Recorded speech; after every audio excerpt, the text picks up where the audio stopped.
going, guys? Winter Kills here, and welcome to a brand new and updated deck profile for Infernoble Knights. I do realize this one is a bit delayed, and I do apologize for that. I've been meaning to get this profile out to you guys for quite some time. I actually did record a version of this profile a few weeks back. I never really got to uploading it. I don't know. I was just kind of lazy with it, I guess, and then I had made some changes to the build, and I was like, maybe I should just re-record it entirely. And I did just actually re-record it, but my external mic wasn't on, so I'm actually re-recording it for the third time. So that's cool. Yeah, we're going to go through this deck profile. I'll try to explain everything the best I can, and this should be a good sort of like final cherry on top for that, series of one deck, 1 month we did for Infernoble Knight. This is a build that I feel very confident in, that if I were to pick the deck up again, I would play this exact list.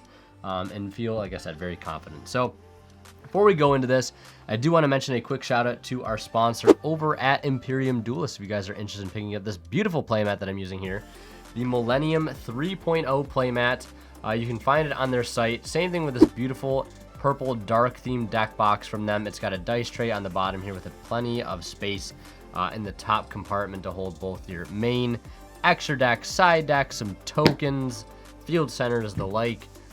Definitely check it out. And of course, if you are buying anything, don't forget to use my discount code WinterKills10 off at checkout. It'll save you guys 10% on your entire order.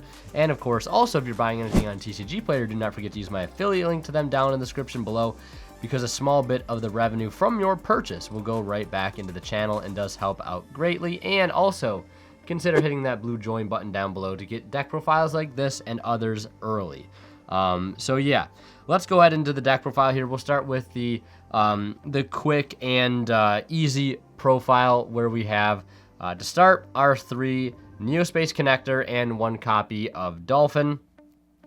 This has been pretty standard for quite some time. Then moving forward, we have 3 copies of the Infernoble Knight Oliver, 3 copies of Infernoble Knight Ogier, 3 copies of Super Quantum Red Layer, and then continuing our monsters, we have 3 copies of Infernoble Knight Renault, 2 copies of Immortal Phoenix Gearfried, 2 copies of Spell Striker, 2 copies of Fire Flint Lady, 1 Mecha Phantom Beast Coltwing, 1 Plague Spreader Zombie, and 1 Deskbot 001.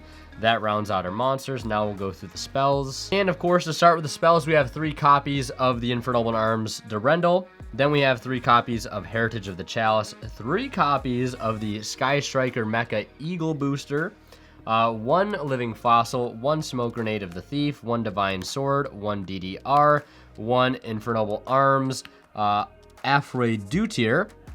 I hopefully pronounced that correctly, but I probably butchered it. 1 Call by the Grave, 1 Rhoda, and 1 Shade Brigandine. So that is it for the spells and the traps, and now we'll run quickly through the extra deck. For the extra deck, we'll start with our synchros, where we have Tatsunoko, Martial Metal Marcher, Herald of the Arclight, Roland, Infernoble Knight Captain Roland, Ignoble Knight of High Lonslin, Coral Dragon, copy of F.A. Dawn Dragster, Borload Savage Dragon, Omega, and Infernoble Knight Emperor Charles. That rounds out our synchros. Now we'll go into the links, where we have, of course, 1 copy of Link Cross. Then next we have 2 copies of Isolde, 1 copy of Halka Fibrax, and 1 copy of the Auroradon, the big funny plane that does indeed go burr. Now we'll go through the deck profile again, but this time a lot slower and a lot more in-depth. Alright, so I'm just going to have everything separated via starters, extenders, etc., just to sort of keep that organization to it, but we'll just do everything else sort of standard. We're going to go in depth here. We have 3 copies of the Neospace Connector. Love this engine still. Have no reason to dislike it. The only thing that would make it better really is if this card was a fire monster. It is truly a 1-card combo. You don't really have to take into account the discard for Aqua Dolphin, because you really just don't need to do it technically to keep going. It's just a really easy and convenient 1-card combo that basically gets you the any 2 warrior combo through Isolde, which of course is your full combo, ending on, Charles, Savage, the Herald bonus if you have the right extenders, and of course, potentially a Gearfried on top of it as well. But yeah, this is a fantastic engine. Love it. The fact that it can also provide a hand scan is absurd. But 1 card I actually like more is the Infernoble Knight Ogier, because this card sets up with Renault, a very strong, if not even stronger combo than that of Connector. They both have their positives and their downsides. You know, the Connector combo does give you the hand scan, but only removes potential threats, doesn't get rid of Imperm, Nibiru, etc., etc. And the Ogier play does play through Nibiru. Both, I guess, technically do struggle against Impermanence, but, you know, that's neither here nor there. I love this combo, though, because it's a true anti-Nibiru combo. What I mean by a true anti-Nibiru combo is we're getting that monster interruption on the field before our 5th summon. Yes, technically the choke point would be to Nibiru on the resolution of Link Cross, you know, because at that point we can establish a Herald if we wanted to, so they'd have to Nibiru at that point. But I feel like that is the above average play to make when the average player is most likely going to shotgun that Nibiru at their earliest convenience. So if you can get Gearfried on board the earlier, the sooner, you know, the better. And the fact that also the Gearfried is there to protect the Isolde to go through is also very, very nice. So yeah, I love the Ogier play, 100%. Another starter here, we have 3 copies of Super Quantum Red Layer, a free fire warrior monster that gets itself to the field, and is also a level 5 blank that can potentially be searched off a soul to be able to go into Omega or Savage off of your Tatsunoko is great. Then we have 3 Heritage of the Chalice. It's nice to be able to play 4 Rhoda in a deck, so why not do it? Rhoda and Shade Brigadine. Again, it's basically the same philosophy behind that of Super Quantum Red Layer. It's a free warrior monster that you can use to get to the board without committing the normal summon to help get into Isolde a lot easier. Technically, this is 14 starter cards, so you could drop this for Upstart Goblin if you really wanted to. But you don't need it, I guess. You could just play the Shade Brigandine. Now we'll go into our extenders. All right, so continuing on through the rest of the deck here, we have Infernoble Knight Oliver, probably one of the best superior extenders within the deck, mainly because it lets you play through Nibiru, because it is like one of the only tuner extenders in the deck that can get itself onto the field at any point. Granted, it does need a discard, but probably single-handedly one of the best cards to follow up a Nibiru with, because like at the time they Nibiru you probably have already gotten, you know, the excess resources in your hand that you need to be able to extend past it, like an Equip or a Fire Warrior. So yeah, love this card at 3. And also, if you guys noticed at the beginning where we did the generic deck profile, we weren't playing Fire Flint, or we weren't playing Genba or the TG Striker, because you just technically don't need it, because you can just summon this off of Isolde and it's the same combo. Because you just need to summon any tuner off of Isolde. Like, that's all that matters. And even if you don't have enough equips in deck, you can still send Durendal to summon Renault to add Durendal. Durendal searches this, and then it's the same thing. Or if you open Oliver, and maybe you don't have Durendal in deck, you know, you can just send any equip, summon Fire Flint, summon this from your hand, and again, it's the same combo. So it's very brick resistant, I guess. And I wanted to make the move to playing 3 Oliver with no level 2 tuner to summon off the Isolde. So that's just the way the build has gone, and I think I like it. And I will continue to probably play it like that. 3 Renault.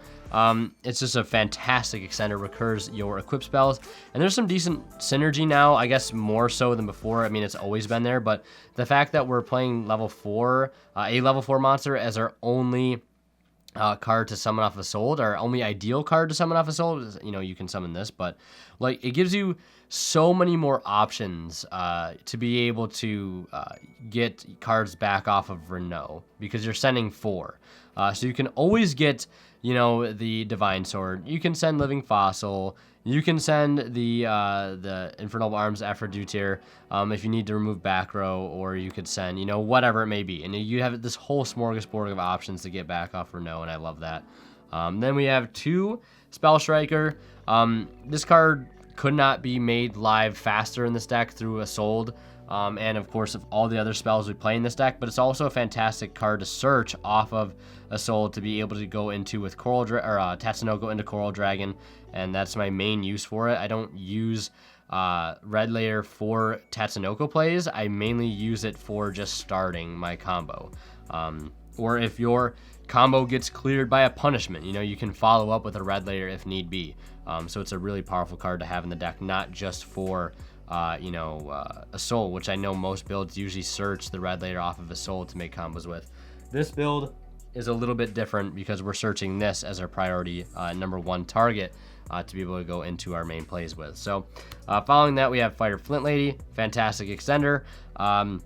And it's also just good because it can sort of unbrick your hand in certain situations where maybe you only have one equip and you don't have any Renaults in deck, and, you know, like, you need to get this Oliver out of your hand or whatever it may be. Fire Flint Lady is the card to do it. And this card also has great synergy with Connector, because Connector is not a Fire Warrior monster, although it is a warrior. So if your Connector gets stopped, you know, if they ash it because, you know, they have to, if it gets impermed, you just follow up with Fire Flint Lady and keep going. Then 3 Durendal. This card isn't a starter card just because the nature of the card has to equip with something, and if you're going first, your opponent isn't going to have any free cards for you to equip, so you're going to have to commit to your play to be able to make this live. And like I find this more so a combo piece, I guess, is like the proper place for it, and it's a great card. It is 100%. Fantastic search card. It's basically, you know, your 5th, 5th, 6th, and 7th copies of Rhoda. And then the last 3 cards here. Living Fossil, DDR, and Divine Sword. They all have their own purposes. These 2 cards sort of go hand in hand. I kind of wish I was playing the 1 DDR from the start, and especially since now we're playing Oliver, like I said, we can always guarantee ourselves getting these 2 copies to the graveyard while still also being able to get Smoke Grenade out of the deck and get like a Living Fossil to the grave to be able to use later on. So like, these cards are great because obviously this sets up the banish fodder for DDR and also the discard. So it's great. Love these cards. And I don't want to play Power Tool Dragon, just because the extra deck space is already tight enough as is. And if anything, I maybe play a 2nd copy of DDR just to sort of increase the consistency of seeing it, I guess. But yeah, that's that. And then pretty much everything else falls under like additional extenders or just, you know, engine requirements or defensive cards or floodgate cards. Then next we have the 2 Gearfried. I think 2 is a good number. I don't like the idea of playing 3. Every time I play 3, I draw multiples, and it just ruins hands, especially in a build where like you already have to play so many engine requirements or cards that are just suboptimal to draw. They don't necessarily mean you can't combo. Like, yeah, if you draw a Despot 1, you can combo. Like, if you draw Plague Spreader, you can still combo. In some cases, if you draw Colt Wing still, you can still do the combo, right? But, like, it still doesn't take away from the fact that your hand is still subpar at that point. And I don't want to play another card that could potentially add to that list, like Gearfried. Even though I love Gearfried, and we have a good combo that can get him on board pretty routinely. You know, Aqua Dolphin, fantastic card. I know some builds play 3, but usually those are higher count decks. 1's always been fine. The Colt Wing and the Deskbot. These cards, you don't have to play at all. You could outright scrap these cards for like an Upstart and maybe a 3rd Gearfried if you wanted to. The only reason I'm playing them, and like I might even just cut them because why not?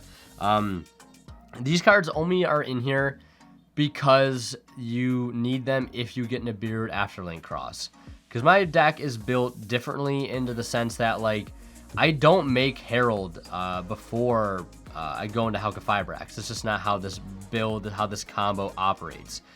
So these are here as potential plan Bs. Like, if they do have the Nibiru, which ideally I should be able to potentially negate if I'm opening my go-to bread and butter combo, with Ogier Renault, but obviously it doesn't happen all the time. You're not going to open that all the time. You know, it's probably more likely that you'll open any 2 Warriors or Connector over that. So these are in here as, you know, backups, because you summon this off of Halki, you go into Auroradon, bring this back, make the Herald, and then, you know, pop 2 remaining tokens to summon this. This comes back, make Dawn Dragster, and then you can continue to extend from there. And that's also why I'm playing Dawn Dragster. But these are why they're in the deck. Plague Spreader, again, same engine requirement idea here for Halqifibrax during the standard combo. And like, if they don't have Nibiru by the time this card comes out off Halki, you didn't need the anti-Nibiru route anyways, because they just don't have the card regardless. Eagle Booster, this card is absurd. I love this card in here. I think I'm going to continue to play it in here going forward, because at any choke point in this deck, like any choke point that comes up, you usually only have 1 monster on the field, and it's in the extra monster zone, whether it's Assault, or whether it's a Lodsland, you know, the Ignoble Knight of High Lodsland. You always put him in the extra monster zone, because you know you can protect it with Eagle Booster. Like, if they're going to try to stop you from equipping that Durendal from the deck, like Eagle Booster just saves the day. Or let's say you're trying to recover from getting Nibiru'd and Halky's your only card in the field. Again, Eagle Booster comes in clutch in those situations and protects the deck when it's most vulnerable. And I think it's a good substitute now. I think it's a little better than Talents, is why I'm not playing Talents. And it's also a good like sort of like Call by the Grave Volume 2, I guess. Smoke Grenade, huge floodgatey card. Kind of like a bomb card. Technically, if this resolves, like, you're in such a good position. This card is like a nice like utility card to be able to remove back row. Basically, for those that don't know what it does, it says you can only control one face-up noble arms after equip only to a warrior type monster. Once per turn, you can target one set card your opponent controls. The equipped monster permanently loses 500 attack, and if it does, destroy that target. This attack loss remains even if this card leaves the field. Or the monster becomes unaffected by card effects. If this face-up card on the field is destroyed and sent to the graveyard, you can target one face-up warrior type Noble Knight monster you control, equip this card to that target. So like it can sort of recur itself, like it just helps remove back row, which like it can help in going second, which is nice. And then Call by the Grave is that sort of reactive extender, and helps to re-raise our ceiling. So gotta play it because in some instances like you need it, right? This card doesn't stop Gamma, but Eagle Booster does. Eagle Booster stops impermanence. Like, this card is there to, help you in those situations where you need to keep pushing, stopping a draw. In this situation, this card is there because like, it can stop, everything that Call by can stop, but more. Because, it stops imperm, it stops Gamma, and even if you have multiple spells in grave, it also makes it so that monsters can't be destroyed by battle, which is just like absurd also. So love Eagle Booster. And then we'll go into the extra deck. Extra deck is mainly all pretty self-explanatory. Auroradon, it's Auroradon, you need it. Double sold, because if the first one gets stopped, you want to back up. Or even if they're not smart enough and they Valor the first effect or they Ash the first effect. I guess if they Valor or Imperm the first effect, or they Ogre it, or they Gamma that first effect, you can just make a second one and resolve the good effect. And in some cases, this card doesn't always need to even resolve. Like, you can just if this gets negated entirely, if you just have an Oliver in hand to follow up with, you just link this for Link Cross and just keep going. So in some instances, this card doesn't even need to resolve, which is cool. So you can sort of just bait the opponent into burning interruptions on this when they don't need to. Halky probably should be banned. Same thing with Link Cross. That's really all I need to say about those cards. In terms of in-depth, things to say about them, there really isn't.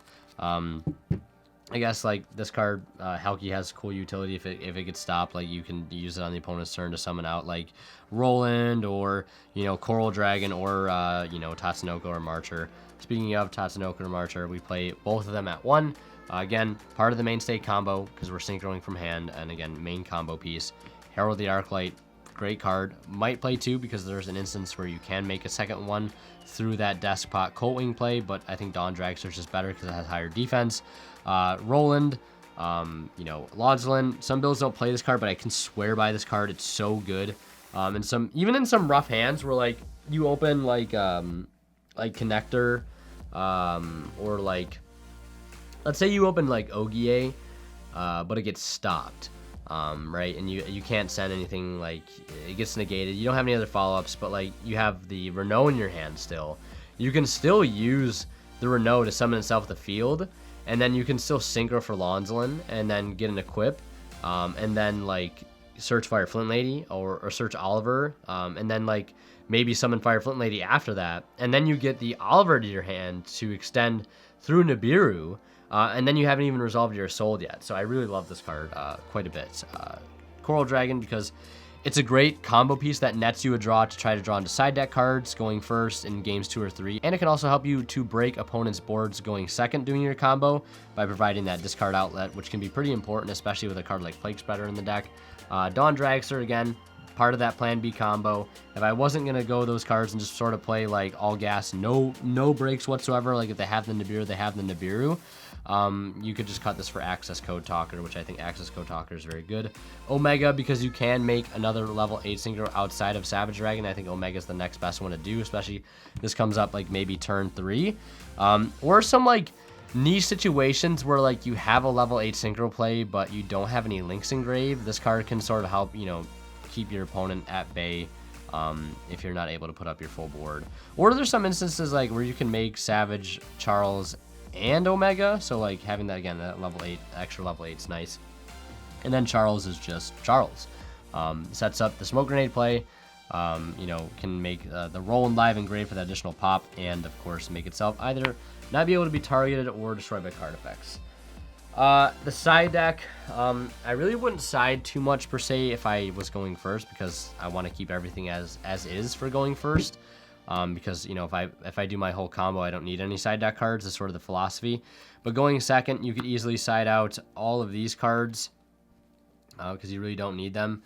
I guess you could easily side these out. You could side this card out too. It's like pretty much always an easy side out. So there's 5 cards right there. Technically, if the opponent isn't running Nibiru, it's like maybe you're going game 3 and you haven't seen a single Nibiru yet. These can come out easily because you just don't need them, and you can make your deck more consistent in siding in more hand traps or back row hate, whatever it may be. That's pretty much it. Maybe you could side out 1 Spell Striker 2 and the Shade Brigandine because you still have 13 starters at that point.